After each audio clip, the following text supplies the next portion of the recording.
Good morning to everybody, to those who have joined us already. We are just allowing a few moments for everybody to log on, which does take a little while, given that we have to make room for well over 200 participants in our virtual waiting room. But as logging on, it nonetheless gives me great pleasure to welcome each one of you who are joining us, those who have accompanied us from the start of our journey together in this exploration in multiple voices of Lacan's Seminar 17, The Other Side of Psychoanalysis.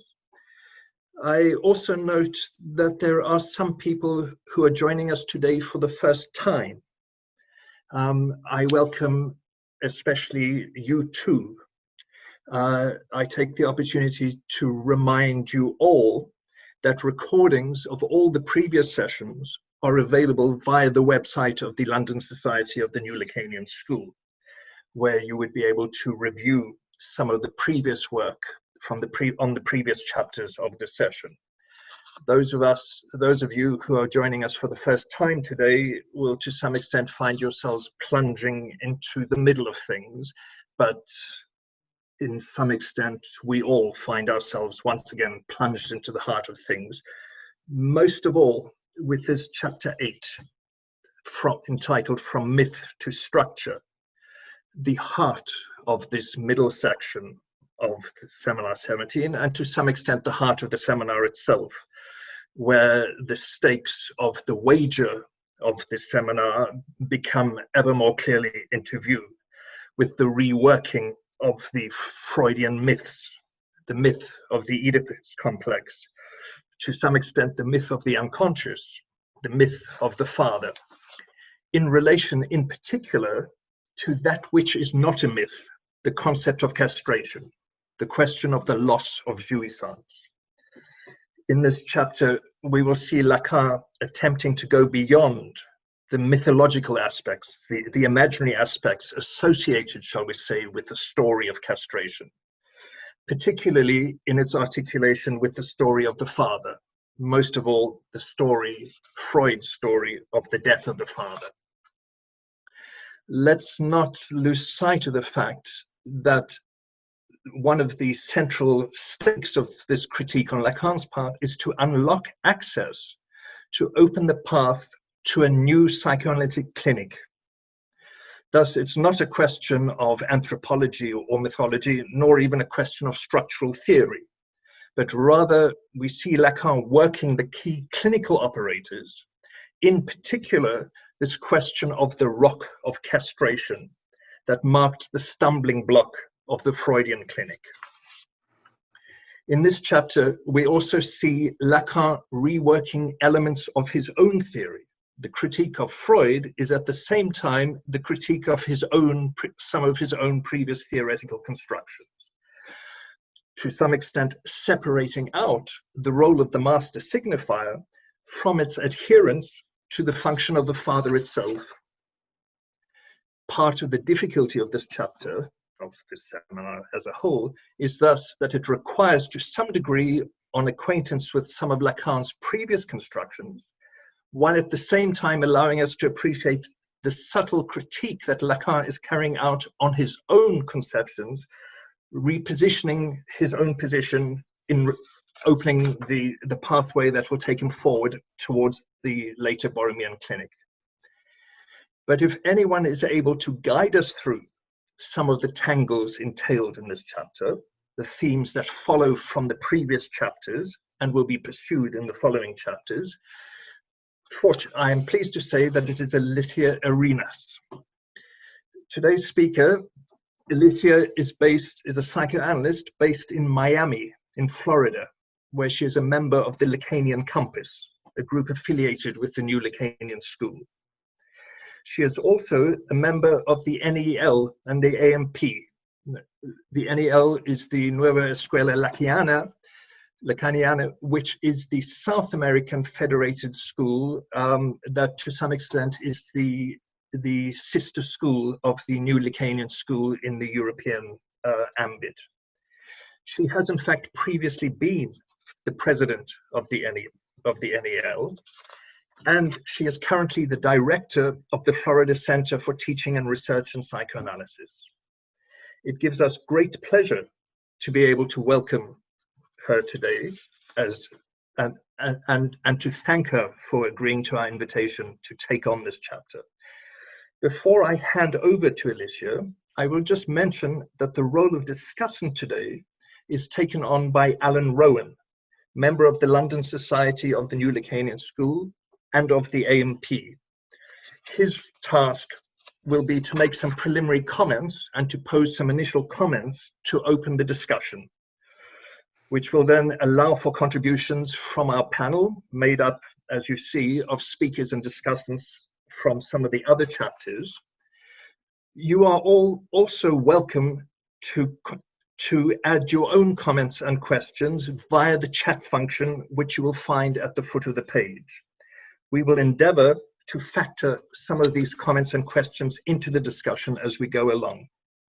But for now, I am as eager as you are to hear what Alicia has found to say to us about this chapter 8, entitled From Myth to Structure. Alicia? Thank you.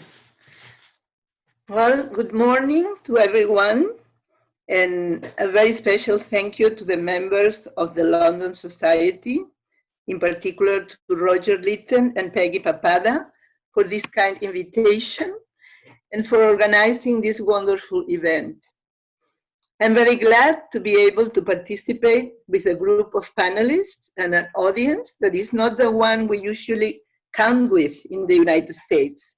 I know that a group of my colleagues from the United States and Canada are lately getting up very early on Sundays in order not to miss this series of talks. So I hope they are there today too. So chapter 8, From Myth to Structure. I have to say that I really enjoyed working this chapter that takes to so many places in Lacan's teachings, and where to narrow it down is what presents difficulty. As has been mentioned before, and I want to underline it, is that this seminar belongs to a period of a crucial turn in Lacan's teachings, where the symbolic cannot be situated as completely independent from the real anymore. Lacan's discourses are ways of social link organized according with his structuralist hypothesis of elements and places with relations among them. Only Lacan's structuralism includes the subject, that of the unconscious, an unconscious that is structured as a language, where the subject of the speech is produced in the signifier's chain, as he demonstrated in his early graph of desire, where he situates a structure of 3 levels of language as related to imaginary, symbolic, and real, Lacan's 3 main references. In this seminar, his idea of the reverse of psychoanalysis is also a reference to the Moebius band, where the rotation between discourses allows the movement from impotence to impossibility in an unconscious that is not linear, but topological. It is in this way that from these references that Lacan will construct his 4 discourses as social links, where the dynamics of subjectivity involve the truth of the subject on its relationship with jouissance. So what is the truth Lacan refers to in this seminar? For him, psychoanalytic truth is not the truth of science, where what is precisely excluded is the mythical truth. In psychoanalysis, the mythical truth is never considered as false. The singular truth each subject brings to analysis is always considered as valid. The truth of the subject orients the analytic experience even when it demonstrates its fictional phase, because it also contains the key elements of what rules the subject's participation in the world. The analytic discourse unveils the knowledge about this truth as a consequence of the production of the master signifiers that organize the life of the subject, which at the end will turn out to be a truth made just of pieces of knowledge. Last Sunday, Alexander Stevens brought us some very precise references about Levi-Strauss' developments on the myth. Levi-Strauss has, about psychoanalysis, the idea of it being a modern form of shamanistic technique in search of a mythical time through the individual experience, something that Lacan didn't deny. He also thought of myths as facts of language that are historically reproduced throughout the time as an attempt to get a hold of an inaccessible truth. One of the main references Freudian psychoanalysis took from philosophy is the notion of das Ding, the thing with a capital T, which Lacan elaborates about extensively, in particular in his seminar, The Ethics of Psychoanalysis. Das Ding is a reference to something unreachable, located in an undefined and confusing field, impossible to symbolize, out of all possible chronology, and prior to any form of repression. It is thought of the source of both good and evil simultaneously, which presents an ethical paradox. Lacan says that Melanie Klein is told the mythical body of the mother in the place of das Ding, as an attempt to address the relationship of the subject with the most fundamental and archaic object. Lacan calls it the Kleinian myth, which he will agree with. However, he will have a different way of situating it. Lacan considers das Ding the source of an original loss toward which the world of desire is organized, installing the tendency to meet it again. He situates it as a first subjective orientation to the choice of neurosis that establishes ways for the human being to look for pleasure, where the principle of pleasure imposes a series of detours to the dynamics of demand. In Seminar 7, Chapter 5, Lacan will refer to Levi-Strauss and his elementary structures of kinship, where the question of the incest insists as the most enigmatic and irreducible point between nature and culture. I quote Lacan: "The desire for the mother cannot be satisfied because it is the end, the terminal point, the abolition of the whole world of the dynamics of demand, which is what at its deepest level structures the subject's unconscious."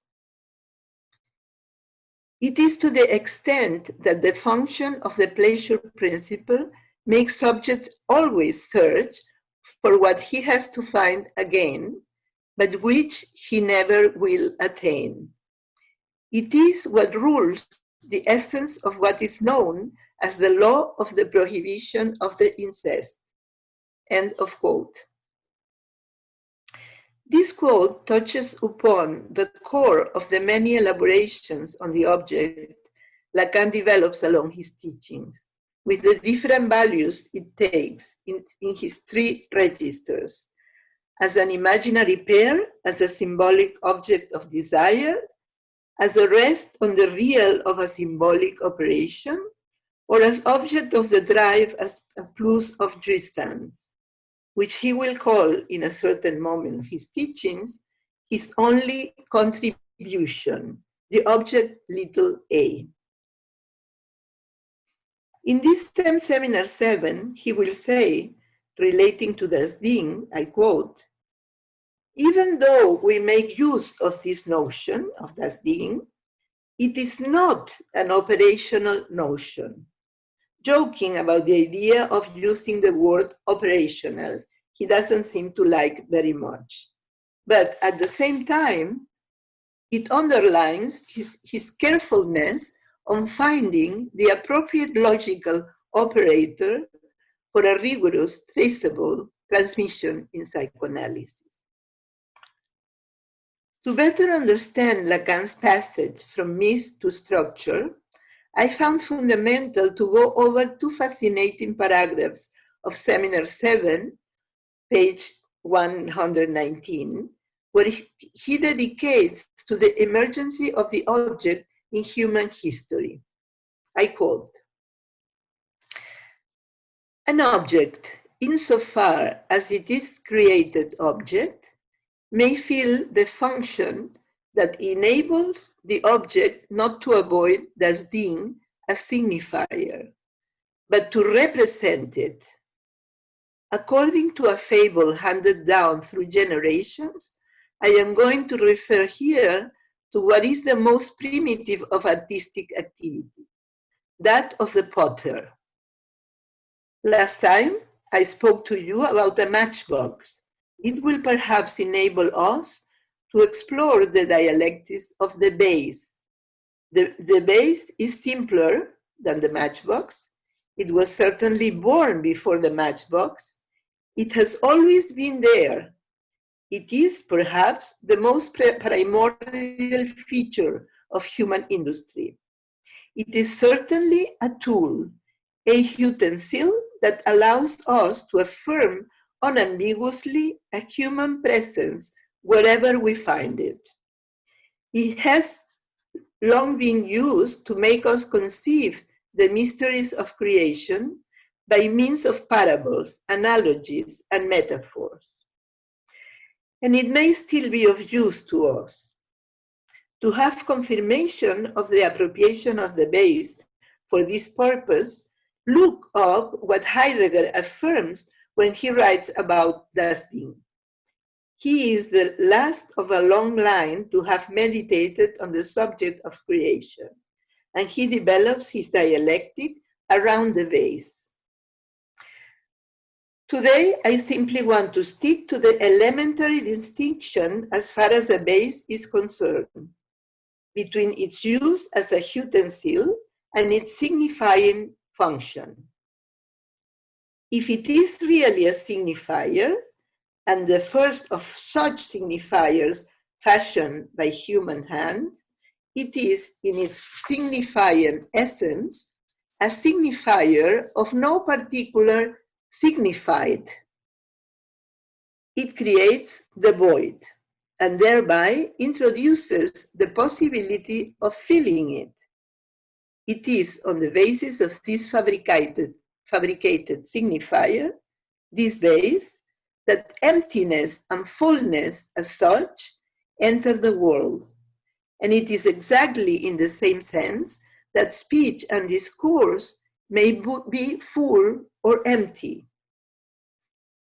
If you consider the base as an object made to represent the existence of the emptiness at the center of the real, that is called das Ding, the potter creates the base with his hands, ex nihilo, just like the mythical creator, starting with a whole.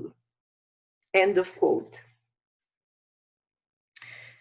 So, the base is here used by Lacan to evocate, even to represent das Ding, where the object as an operational element finds its place in its emptiness, creating in a way another myth, that of the lost object.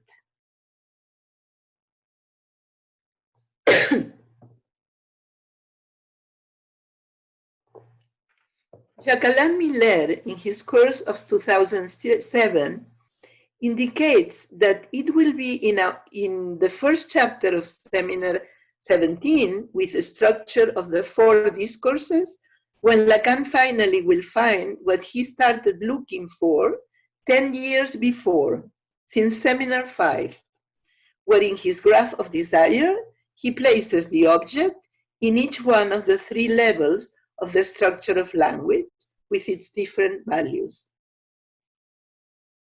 With these elaborations, we see the real as impossible at the core of the origin of subjectivity. Only there is still a second impossible, the figure of the mythical father, which Lacan continues exploring in this particular chapter through a critical reading of Freud's myths of Oedipus and Totem and Taboo. Lacan is particularly interested here in the fact of castration, which he relates to the myth of Totem and Taboo and the question of law. He remarks that the death of the father has been believed by some as the epitome of what psychoanalysis is all about, to the point to associate it with certain libertarian ideas that create the belief that psychoanalysis could liberate the subject from the law. For Lacan, it is not at all the case, and it is precisely what makes him develop the idea of the other side of psychoanalysis. In this chapter, Lacan takes Karamazov's father quote, "If God is dead, then everything is allowed," and makes a correction of it by saying, "If God is dead, then nothing is allowed," stressing that what the death of the father gives us is a key to situate jouissance, the one related to the supreme incestuous object, the mother, saying that the prohibition of such jouissance emerges precisely from the very murder of the father, not before, being that murder the condition for such jouissance to exist. By highlighting the articulation of these 2 elements, murder of the father and jouissance, Lacan reminds us what has been his main thesis from the beginning of his teachings, the fundamental role of the signifier in the structure of the subject of the unconscious. It is from that premise that he establishes his difference with Freud's idea about the person of the father being the agent of castration in the triad of the Oedipus complex. His formula of the paternal metaphor and the signifier of the name of the father, formulated many years earlier, states that the agent of the castration is language, establishing the symbolic laws as the fundamental environment of the subject.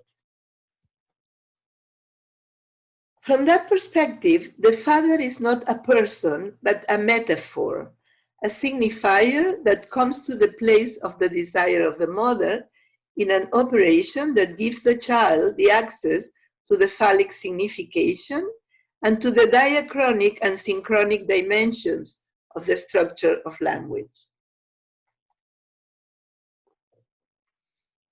Only Lacan, in this Seminar 17, will go further, saying that in the field of language, there is a limit, a point of impossible to signify that establishes a hole in the symbolic. He calls it the father as real, as the logical stop in the symbolic, which goes beyond a metaphor. Then, the Freudian father of the horde is the Lacanian father as real, as the structural operator, that introduces castration as an absolute limit, a hole in the symbolic that creates a dimension beyond the symbolic notion of lack. Lacan will call it later the traumatisme, the original trauma that establishes an original loss of jouissance in the speaking being. Jacques Miller says that parricide does not liberate because the father takes jouissance with him into the grave. There is no murder of jouissance. This idea of the law as inaugurating what at the same time it forbids is brilliantly reflected in a writing from St. Paul, the Apostle. Lacan quotes in his discourse to Catholics. It is a fragment of one of his letters to the Romans. St. Paul was a contemporary of Christ and has been considered as one of the Christian leaders. I will read this small text from St. Paul. It says, "What can I say? Is the law sin? Is it not? However, I only had knowledge of sin by law. I would not have thought of greed if the law had not said, you will not have greed. But sin, finding the opportunity, produced in me all kinds of greed, thanks to the commandment. And it is that without the law, sin has no life. I was alive long ago without the law, but when the commandment arose, sin came to life, while I found death. For me, the commandment that should lead me to life led me to death, because sin, when he found the opportunity, seduced me, and because of it, killed me." End of quote. Lacan thinks that St. Paul's message in this text is perfectly articulated with what psychoanalysis has to say in relation to the question of law.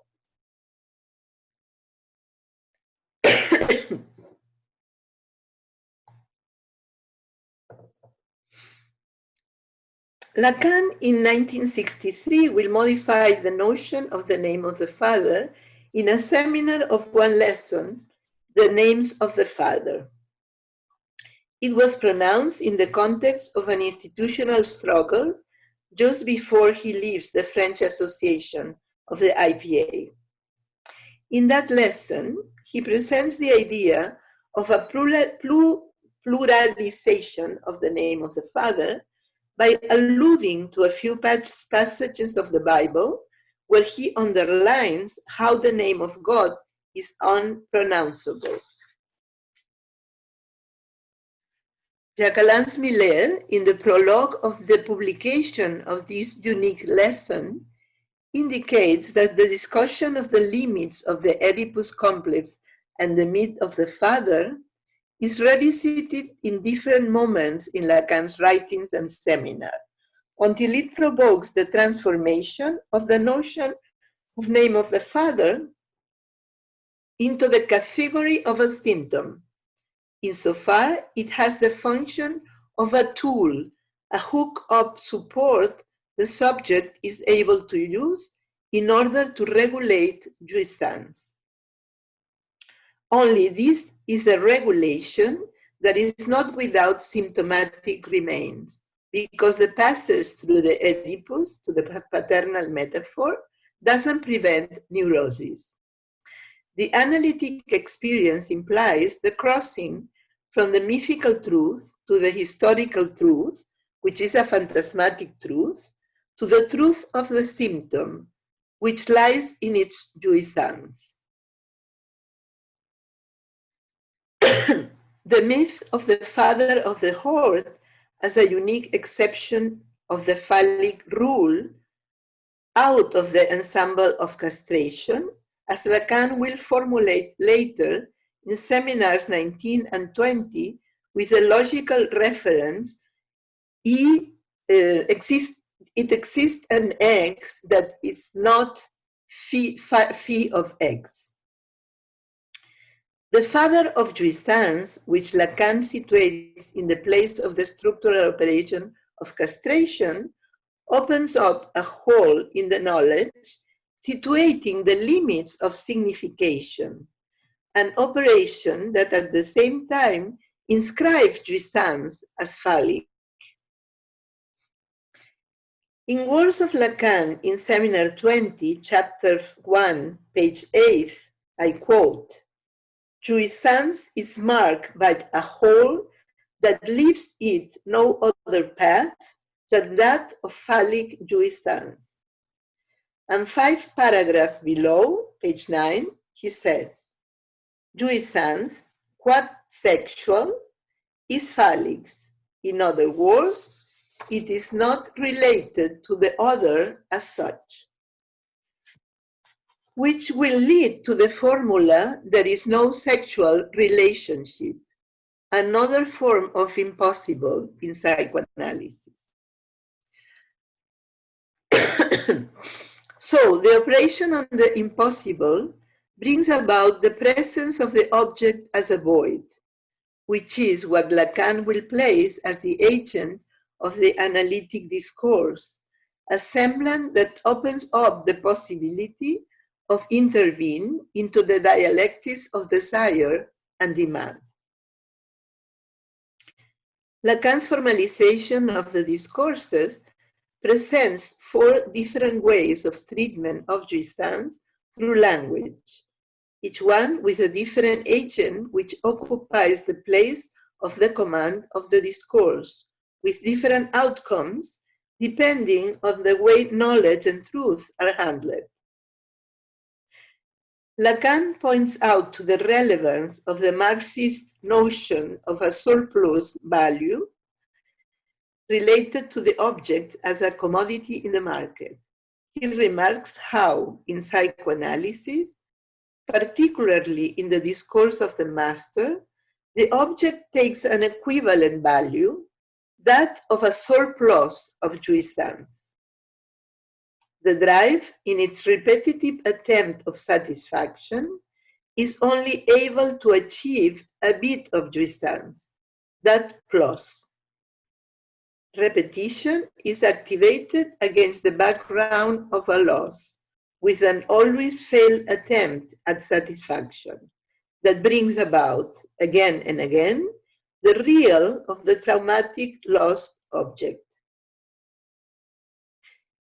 In Jacques Miller's talk called A Fantasy, he makes the equivalence between the psychoanalytic object and the object of the market by underlining how the hyper-modern discourse takes the object of consumption led by the demands of the market and elevates it to the social zenith by entering it in a non-stop machine of recovery of jouissance.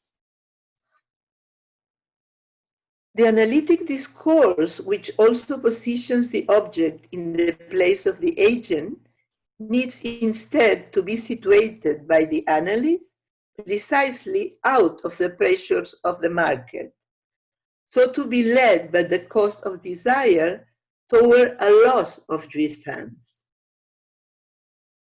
In the logic of the consumer's discourse, when it fails to recuperate jouissance, it just leads to a new repetition, creating different forms of addiction. On the other hand, the failure of the object, when situated in the analytic discourse, would be aiming toward the assumption of a lack, what Lacan has called the extraction of the object.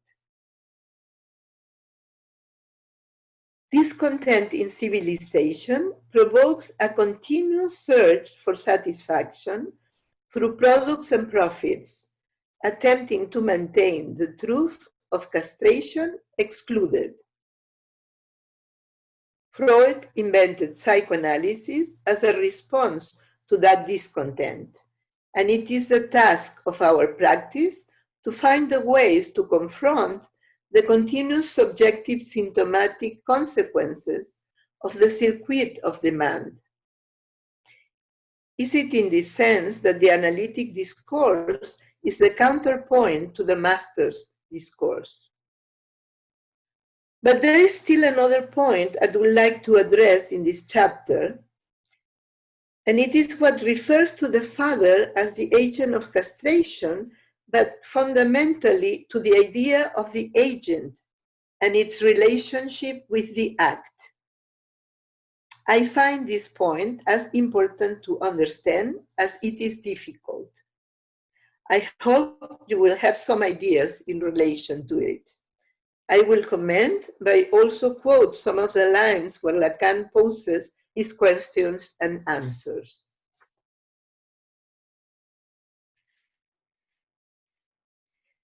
The notion of the act is situated by Lacan in the context of the law of the symbolic. The act will be recognized as such retroactively, in reference to specific signifiers that will be affected by it, producing a before and after in the subject position in relation to jouissance. Lacan questions, does the real father function follow from the nature of the act concerning castration?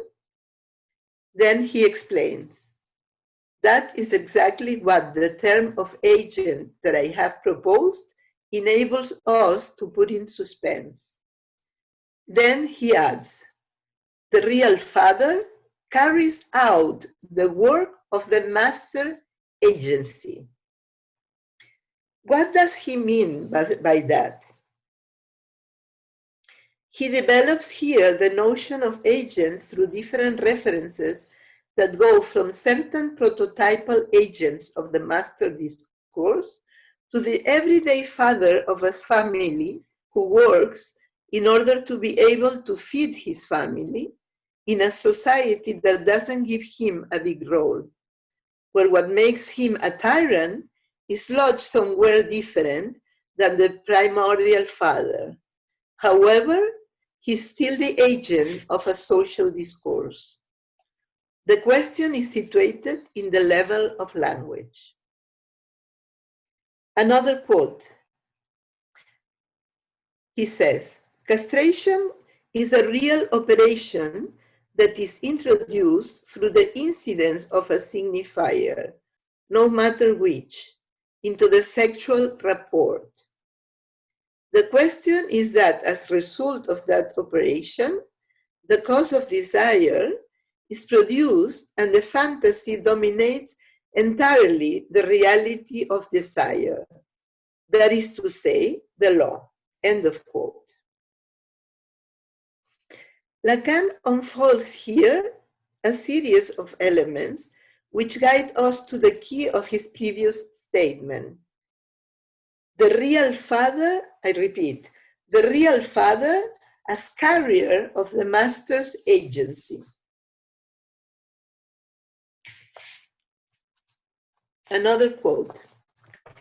The idea of putting the omnipotent father at the origin of desire is very adequately refuted by the fact that Freud extracted his master signifiers from the hysteric's desire. It must not be forgotten that this is where Freud began and that he acknowledged what it is that remains at the center of this question. What does a woman want? Because as soon as you ask the question at the level of desire, we need to question the hysteric.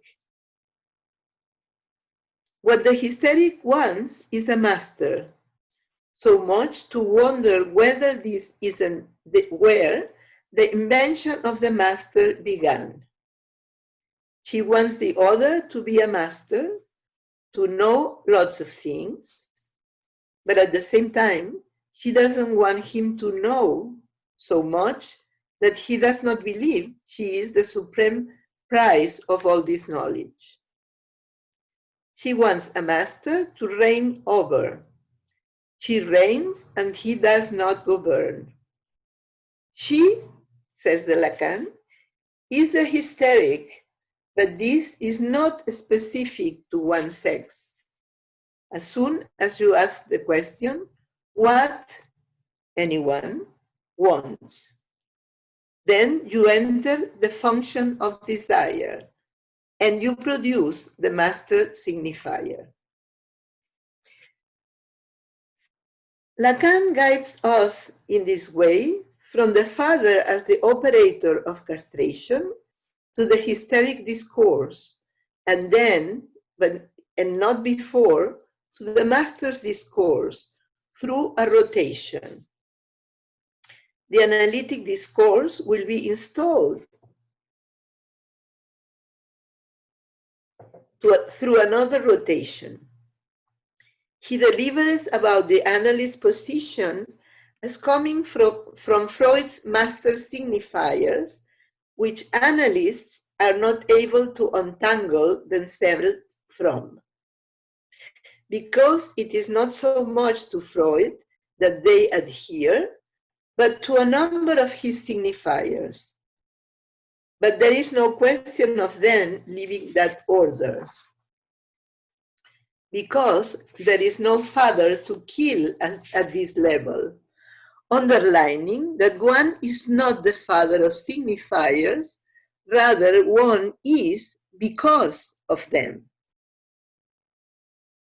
He then points to the schema of the analyst discourse, saying that the obstacle raised by Discussant is between S2 and S1, between what it can be produced as master signifier and that the field of knowledge as at his disposal, insofar it poses the truth.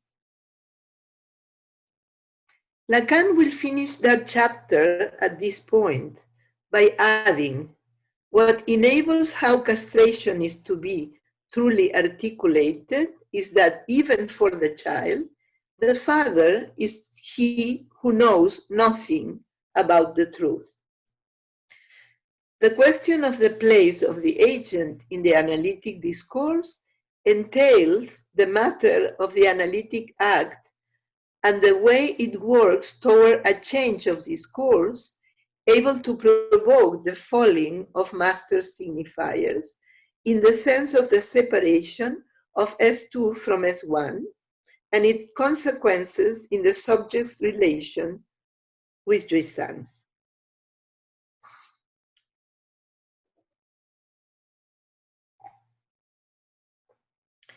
In Jacques and Miller's words, the analyst occupies the place of a lost object, a missing object that concentrates both desire and jouissance.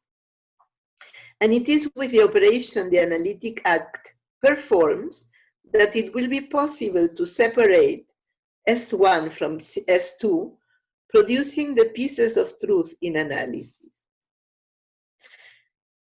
Along with these elaborations, Lacan states that the society we live in is founded in the master's discourse, and that there is no discourse other than that of jouissance. For Lacan, the discourse is a rotating structure without words, without meaning, that moves clockwise, where every turn allows a change of discourse, where no discourse has a position higher than the other. The rotation of the discourses addresses the matter of the dynamics of demand and desire.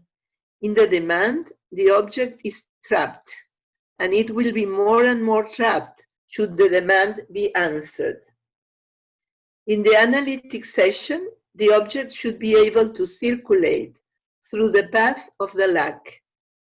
However, what Lacan says in this seminar is that all what we find when exploring the unconscious is essentially determined by repetition, which commemorates an eruption of jouissance, which is always displeasure. What Freud approaches through the myth, Lacan will articulate through logic, with a discourse without words that goes through his seminars until seminar 20, when he obtains his formula of sexuations, which is the Lacanian version of the Freudian myth of totem and taboo. After this seminar, Lacan will continue to give new turns to the question of jouissance as being at the foreground of the speaking being's existence. After the schemes of the discourses, he will reconfigure the relation with jouissance beyond the object A, by recognizing a type of jouissance that is not caught around an object, but scattered all over, a jouissance of the body beyond the organization of language, where S1s are all alone. It will require him to propose a new perspective of the clinic he calls the Borromean clinic, where the place of the analyst as the agent will need to be rethought as a symptom, with TH.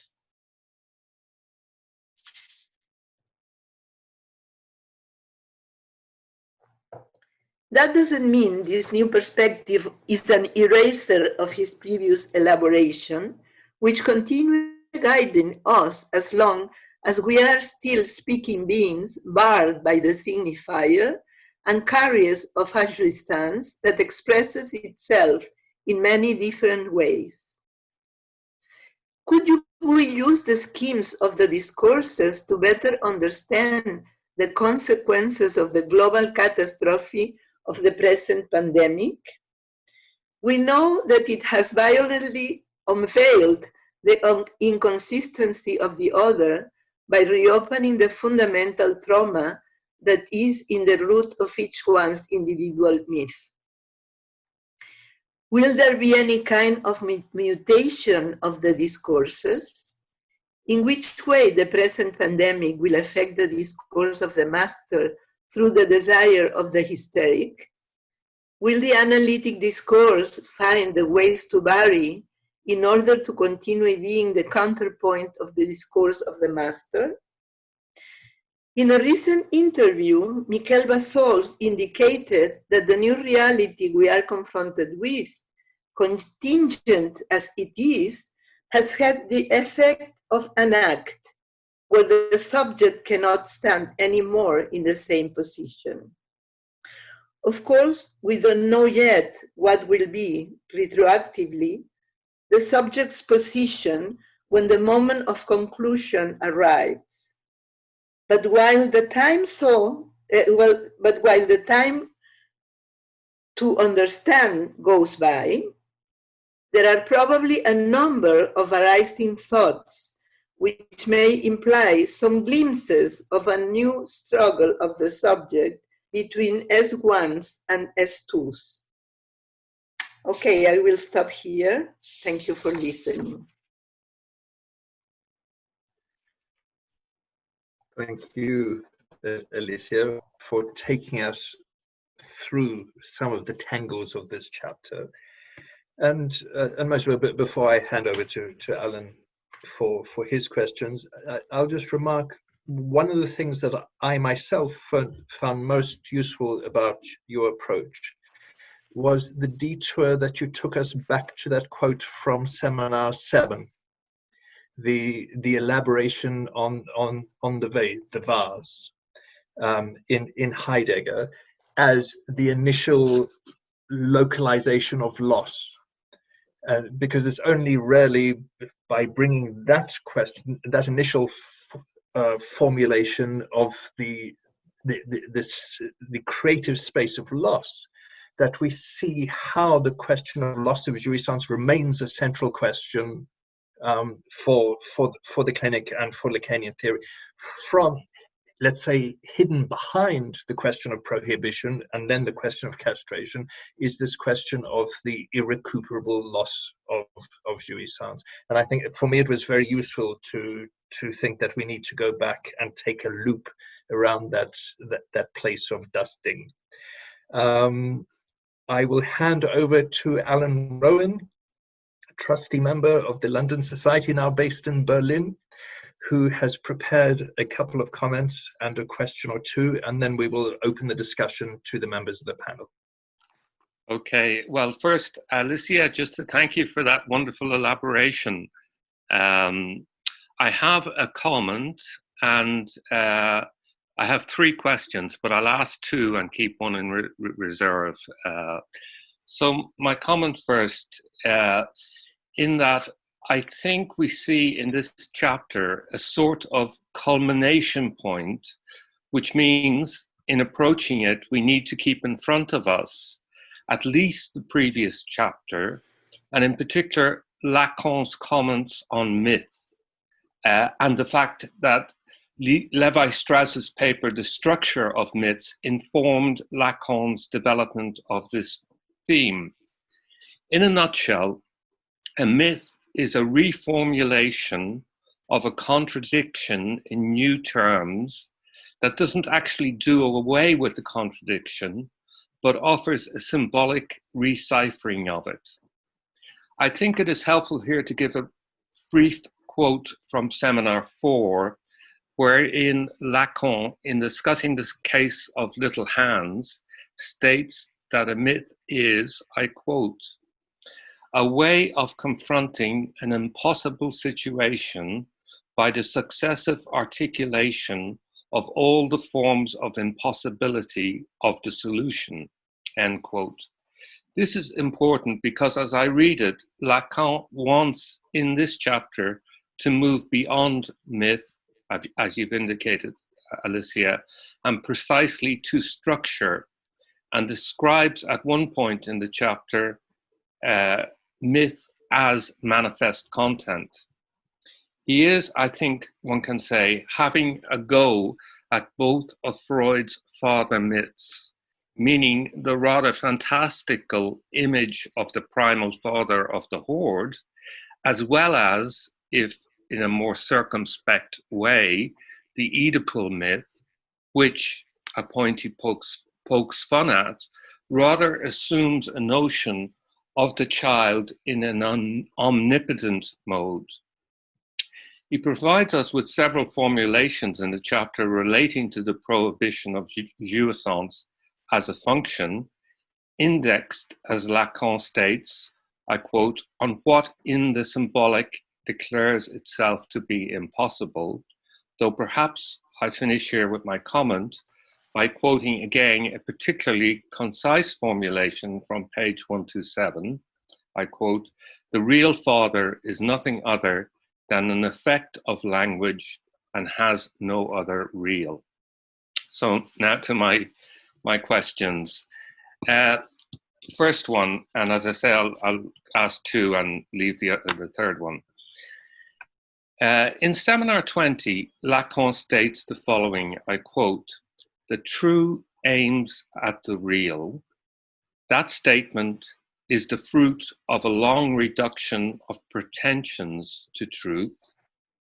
If analysis rests on a presumption, it is that knowledge about truth can be constituted on the basis of its experience, end quote. That's from page 91.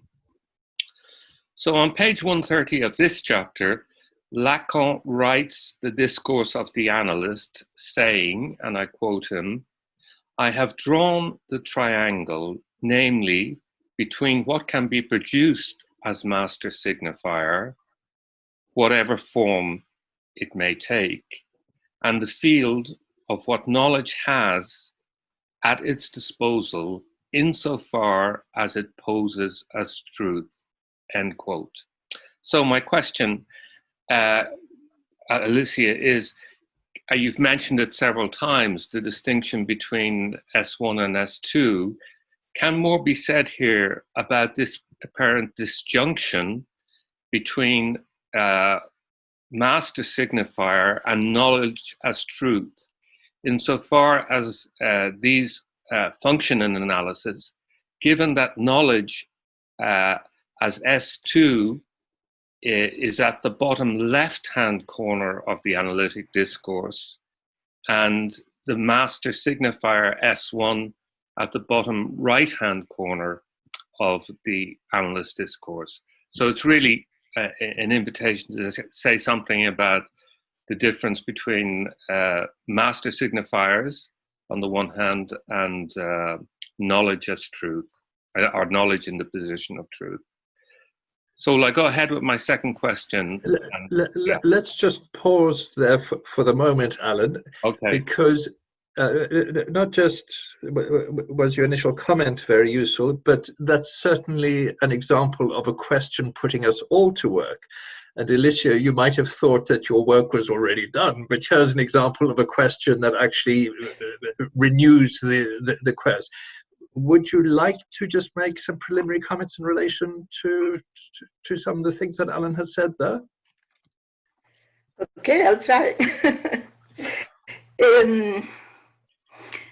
Well, I think that there are different ways of answering, because it touches upon the way the analytic discourse works, and what is the aim of the analytic discourse. Because, of course, when we see in the place of the production and in the place of the truth, the master signifier and then the S2 as the knowledge, is the way that is necessary. There is a separation, of course, there is a separation there of the chain of signifiers. What is possible to produce, that is why it is possible to produce the S1, the master signifiers, identifications, etc. But it doesn't occur that without the work of the agent of the discourse.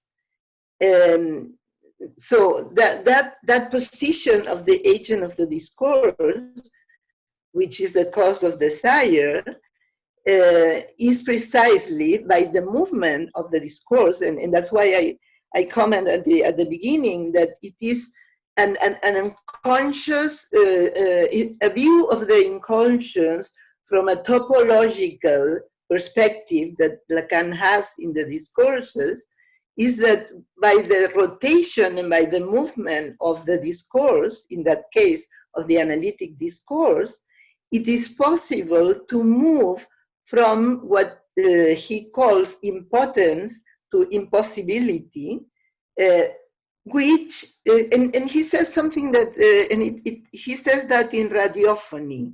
He says that impotence has to do with the protection of the truth in the discourse. So, for instance, in the discourse, in the hysteric discourse, or in the master discourse, we have that position of impotence, what has to do with the protection of the truth, which makes it difficult to move from that position, where the analytic discourse enters, and particularly because of the movement of the interventions of the agent, moves that, so pushes that to the impossibility that exists between the subject and the other, but producing a movement and taking out from that position of neurotic impotence. So, and that is what allows the production, the separation between S1 and S2, and the production of these signifiers, of the signifiers of the, for instance, the identifications in S1, and at the same time, the knowledge in S2, but in a place of truth, so as pieces of knowledge. I don't know if that answers Alan. Sure. Yes.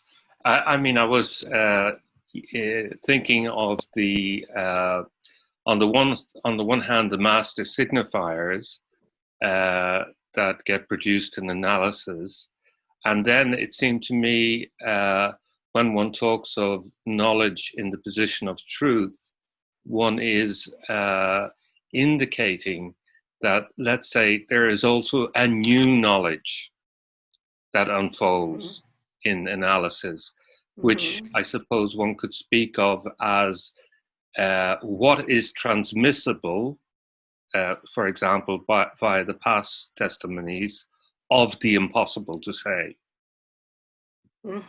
So for me, it was along those lines. Yeah. Very, very good. I have a question for you, Alan. Okay. Because I was glad that you were going to be my discussant, because I remember you've been working on the subject of the act a lot. And I thought maybe there is something, if you wish, I don't know now or later, to say something about the question of the act in that chapter that I found very important and more difficult than other aspects of that chapter. So, sorry, Roger, you were going to say something. Not at all. I would rather hear what Alan finds to say on that question. I will just say that trajectory from the question of the agent to the question of the act to the question, shall we say, of interpretation, it's a very important thread that's here sketched very, very lightly, but rigorously, all the way, shall we say, to the reliance on the father or the Oedipus complex as the agent of interpretation. We interpret in the name of the father. And here, with the shifting of the question of the role of the father as agent, we also having a shifting, let's say, of the operative status of interpretation, the act of interpretation, and from interpretation to the act in the clinic. So these are very important questions, but I'll leave Alan to fill in the details. Well, I suppose my first thing would be to say that, Alicia, you brought out, I think, the essentials of the act, insofar as, and we do not know our act except via its consequences. An interpretation, I mean, also it's in Freud, is judged, or let's say, is made an interpretation only by its consequences.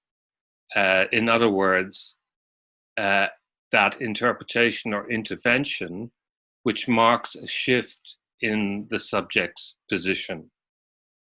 So I would say that. Thank you. Yes.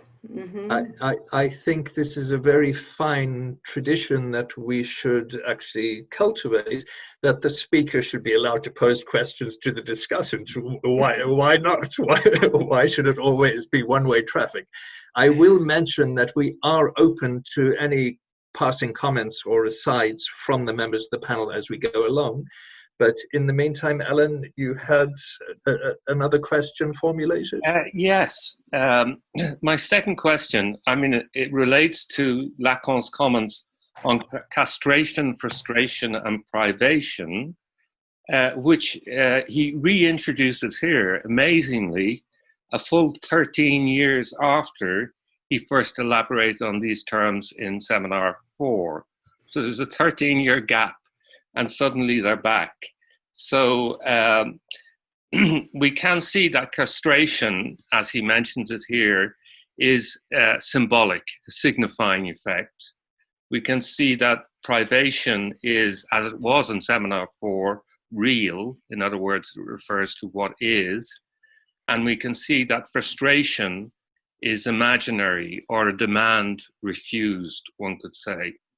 So my question, acknowledging that all this is going to change anyway in Seminar 20, or will be reformulated, is how are we to understand, to take just two of these terms, castration and privation?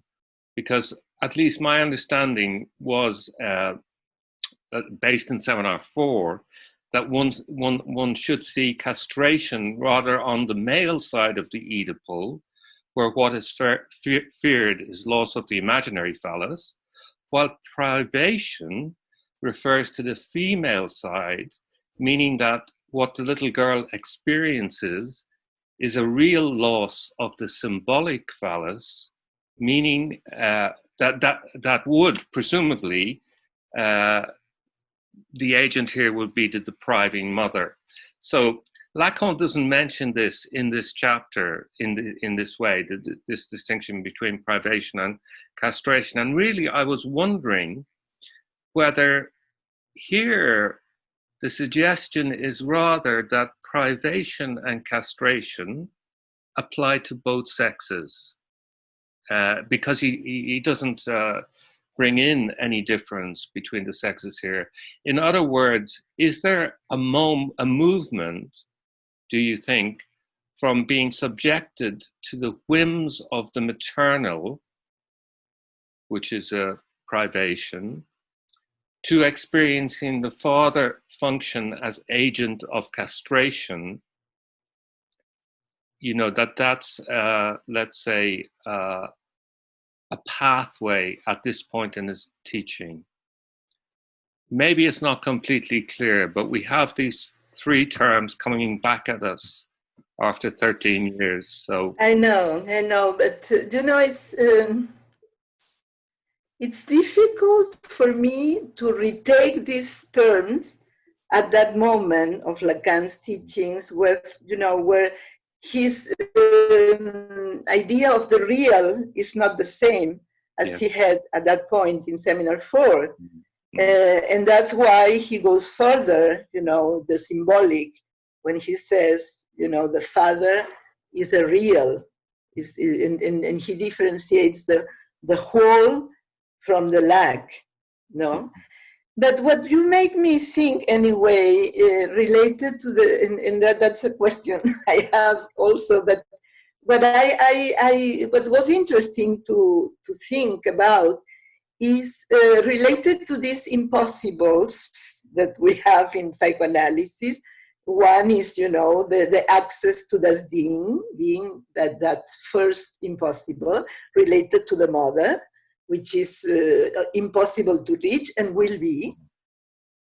And then that the father of the horde as impossible too, in the sense of the real of impossible.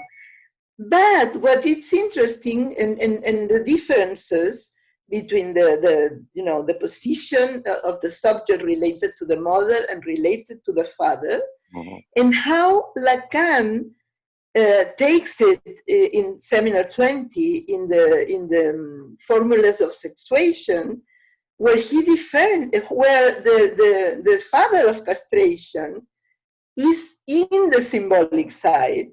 I mean, is in the phallic, the production of the phallus is in the symbolic side, in the masculine side, and we have in the other side, in the right side of the real, we have that the other jouissance, etc., which of course is a different moment of Lacan. But it's interesting that it keeps being separated. Yeah. The organization of the jouissance of the father, that father of the whole owner of the jouissance, etc., who ends up to be an exteriority of the ensemble of the phallic position, as existent to produce the ensemble, but outside, but still in that other side of the phallic, and then so for me it's a reformulation of all his position related to feminine and masculine in relation to castration, privation, etc. So it's difficult, and what is also always difficult for us is that we having read Seminar 20 and other seminars, it's difficult to talk about the previous seminars without having that in mind. So, but for me, that was something that I noticed particularly after reading that chapter, that reformulation of Lacan in Seminar 20 that re-situates all the question of jouissance related to the masculine and the feminine.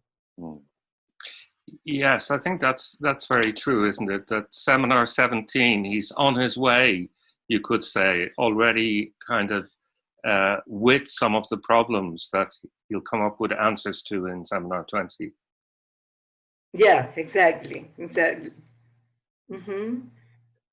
I will just mention on that point before we pass to Patricia Tessara, who I know has a question, is in this particular chapter, the little glimpses of the logic of the all and the logic of the not all, because we have not just the father who has all the women, but we have the father as all jouissance. And I found it very striking, this kind of form, I don't know where it is, but the formulation of all jouissance, and which would take us back to the question of the dead father is jouissance. So the question is that a version of the all jouissance? But that's a slightly different question. I know that Patricia has a question of her own to pose to us. Hello, thank you very much, Alicia, for your clear conference or talk. I was very interested in Alan Rowan's first question, the one he did before, where he stated that how can we understand if truth aims to the real in seminar 20, and in the analyst discourse, knowledge is in the place of truth, and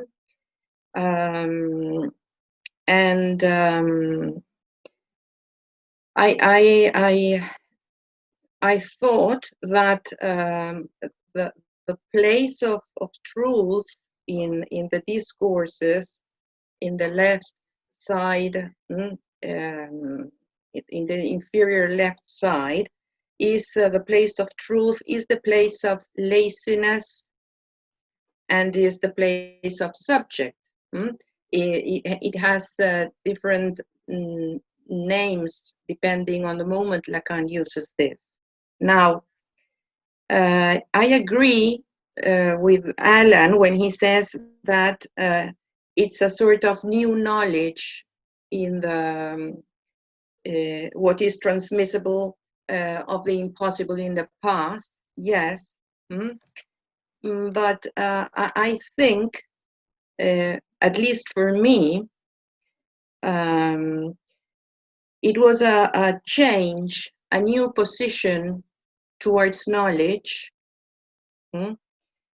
a new position of the par lettre with truth, in the sense that it's a sort of the par lettre stops running after the truth. He was running after the truth in his analysis, and this shifts to know how to do with the symptom. It's a difference with knowledge. It's a know how to do with the symptom, and it aims to the real, in the sense that the pressure of the superego that the par lettre could have in his life to, well, I have to know everything, I have to read all Lacan, oh, I cannot prepare this or that because I didn't read this or that. It's a consent or consentment, I don't know if it's correct to say it like this, to the impossibility of that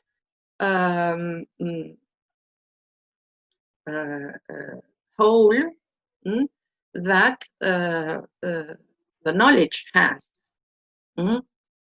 So that's it. That's what I wanted to say.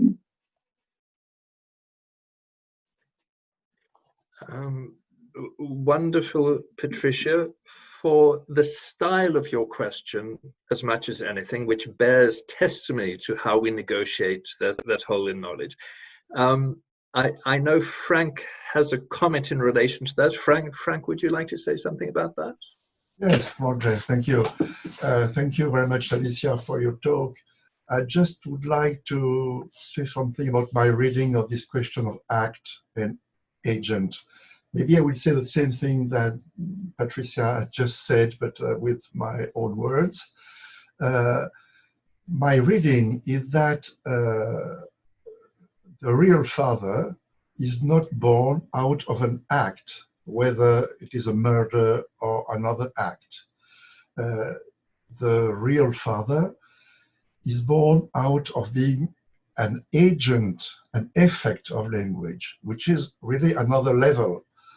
It's because language conveys an impossibility to get the truth, that very fact creates the father, creates the real father. It is the whole which creates a father. It's not the father which creates a whole. See? It is the impossible which creates the function of the real father, which is something different than an act. Because when we think about the father as acting, we are immediately, I think, on the imaginary side, which is another level. So that's what I propose to you. I don't know what you think about it. No, I like it very much, the way you put it.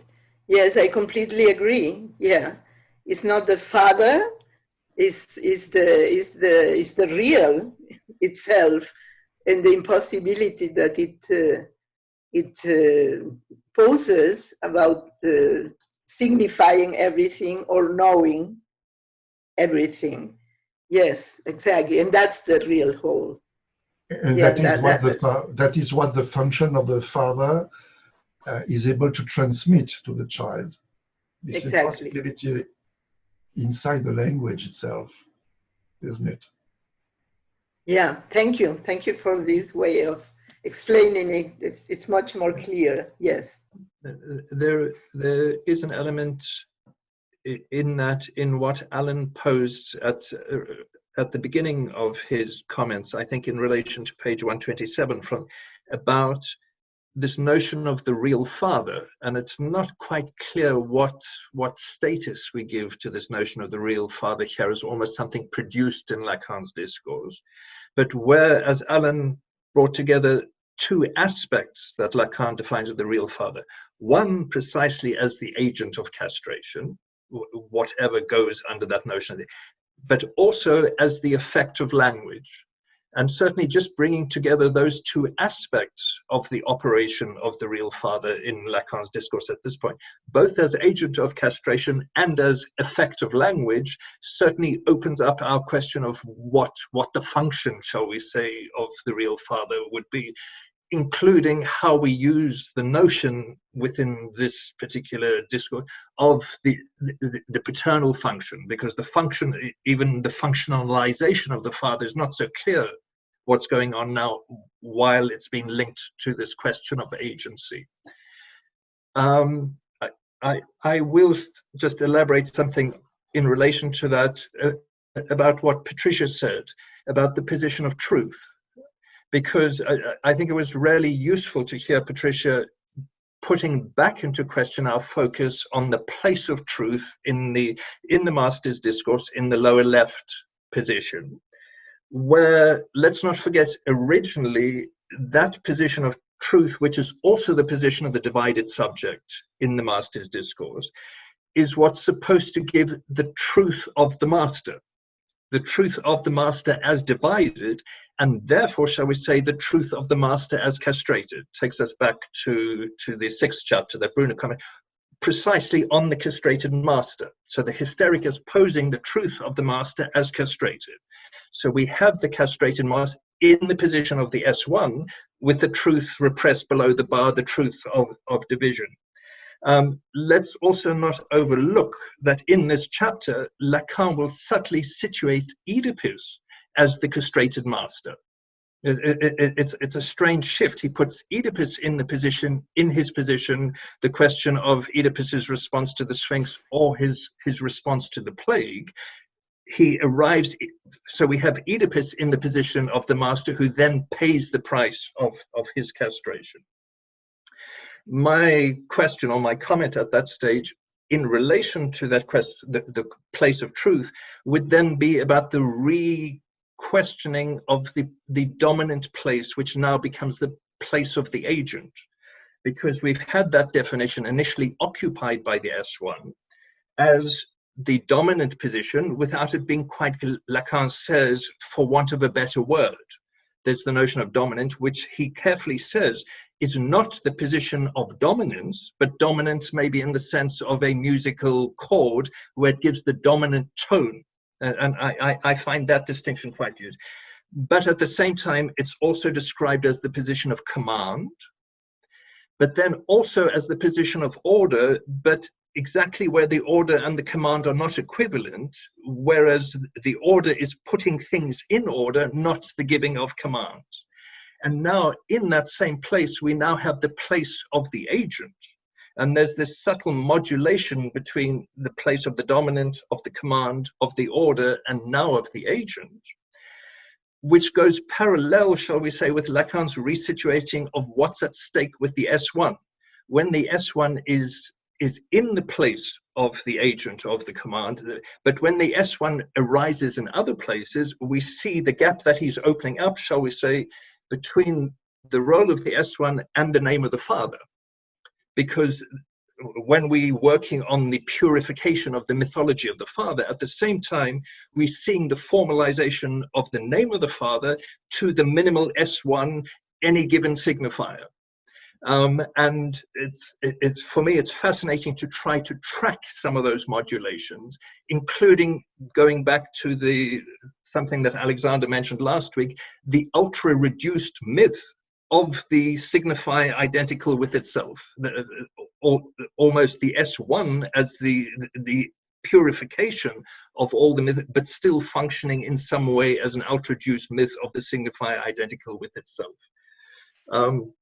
That was a comment rather than a question, but if anybody else has a comment or a question, we'll be quite happy to take them.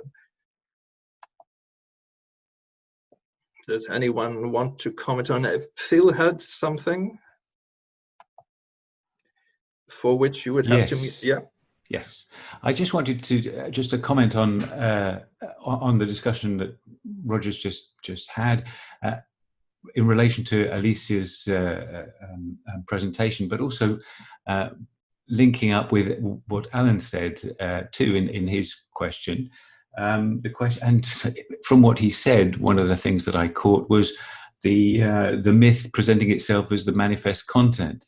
And this reminded me of what Lacan says in the previous chapter, where he says that the interpretation of the analyst is to produce the latent content, but not as a signification, rather as a nonsensical signifier that adds itself to the discourse of the patient. And in a way, there is, to a certain extent, somewhere between interpretation and a logical reduction. This is what Lacan is doing in this chapter by reading the myth of the dead father, of the father of the primal horde, and producing, in a way, the S1. It's interesting. It plays very well in relation to what Alicia was demonstrating in her presentation.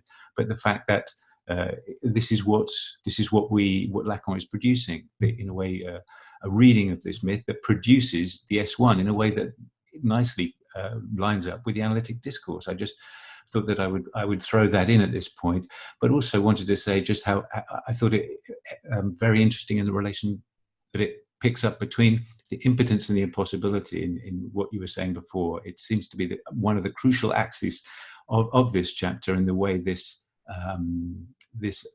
plays in also to the questions of the contemporary. You also picked up very interesting comments about the present situation, and those two terms, the alternation, the question of the rotation of discourse, seems to be key. I just wanted to make that point. Alicia, do you have any comments? No, Philip's comment, it made me think about the elaboration of the discourses by Lacan, his idea of presenting a way to work with the unconscious that is not a linear way, where as it would be a deciphering of the signifiers in a linear way. And I think the construction of these discourses, as topological as it is in these places, and the structure with places, and the place of the agent as the cause of desire, is a construction of Lacan that wants to give the unconscious gives to give the unconscious a different way of looking at it, from a perspective that is possible to introduce a certain kind of movement of interventions that go beyond deciphering. I don't know if I can explain myself, but yes. I think, yeah.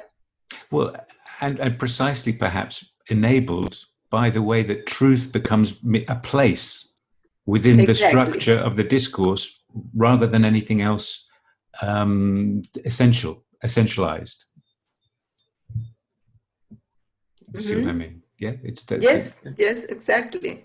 And that includes the question of the act, precisely, from that place of the analyst, in the sense of there is a code, there is something that codes jouissance in a different way that the deciphering, it's which was, the first Lacan. It was it's a different unconscious at that moment for Lacan, which takes him, further, we know, and we will take it to the knots, etc., etc. But we see here a term that goes beyond that question of even the question of jouissance present in language, which, requires a different way of intervening on it. Absolutely. Alicia, you said you weren't entirely sure that you had explained yourself completely.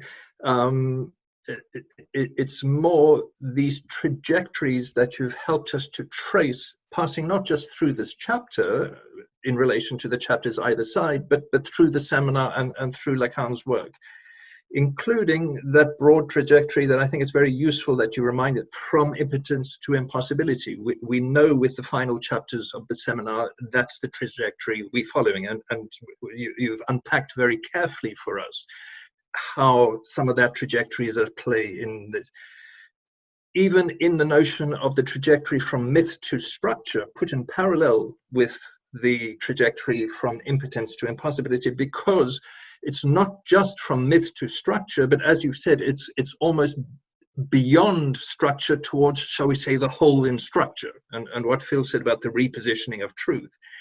And in parallel with that, we could maybe put the trajectory of interpretation, which I've been struck by how, partly because that's the theme we've been working on in the NLS this year, but how the question, which was highlighted in the second chapter by Vicente Palomera, the question of interpretation and the act right from the start in relation to the clinic of hysteria. But here again, we see behind the question of act and agency, again, the question of interpretation. Having said that, including, let's say, interpreting with the father or interpreting against the father, and interpreting with the unconscious or interpreting, shall we say, against the grain of the unconscious. So going back to what Phil initially picked up about what Alan posed, which I thought was going back to that question of myth and the formulation of myth. Because Alexander last week took us very carefully through, shall we say, the structural reading of the different myths in relation to Levi-Strauss and Lacan. But what occurred to me afterwards is I am not clear on what is the shift between reading these things as myth, including reading the Oedipus complex with totem and taboo, and interpreting them as dreams, because we arrive at the notion that these myths are Freud's dream, and surely to interpret them as a myth is not the same as to interpret them as a dream. We maybe could do to elaborate a bit more precisely what's at stake in that, between reading the myth and interpreting the dream. Maybe it's something that Alexander had elaborated, because here in this chapter again we find Lacan emphasizing the distinction between manifest content and latent content, whereas, as we know, the interpretation of dream goes beyond the simple question of the distinction between manifest and latent. And beyond that, there's the question of, well, even if we formulate the myth of Oedipus as Freud's dream, which can then be interpreted as an index of Freud's desire, in that same light, we also need to introduce the question of fantasy, because it's not something taken on directly by Lacan in this chapter, but presumably then there's the question not just of myth and dream, but also as fantasy. In which way do we read it as the Freudian fantasy? All the way to introduce the other term of the symptom, because the symptom is not a term that features very much in this, certainly in this part of the seminar. But when we line up that trajectory from myth to dream to fantasy, we can't avoid the question of symptom, including the point at which the name of the father is going to be multiplied as a symptom. All around, shall we say, the axis of what's at stake in the operation of interpretation in the psychoanalytic clinic. I can't go much further with that question, but I see that question taking shape. I don't know whether anyone wants to make any remarks along those lines. Don't be shy, or don't answer all at once. Well, maybe I can give a one-liner. I mean, Freud's dream, as you say, Roger, what we see, I think, is that Freud is all about saving the father, whether it's the Oedipal father or the father of totem and taboo. And in a sense, we can see that Lacan, certainly at this stage of his teaching, is doing away with this importance of the father, reducing it to, for example, here, castration as language. So it's very different emphasis. One of the Victorian era, we could say, Freud's. Yeah. Thank you for your input, Alan. Am I wrong in thinking that you had a third question in reserve? Well, I have. It's really this kind of how we understand castration in two ways. I'll give a little quote from page 124. Lacan says, the master's discourse shows us jouissance as coming to the big other.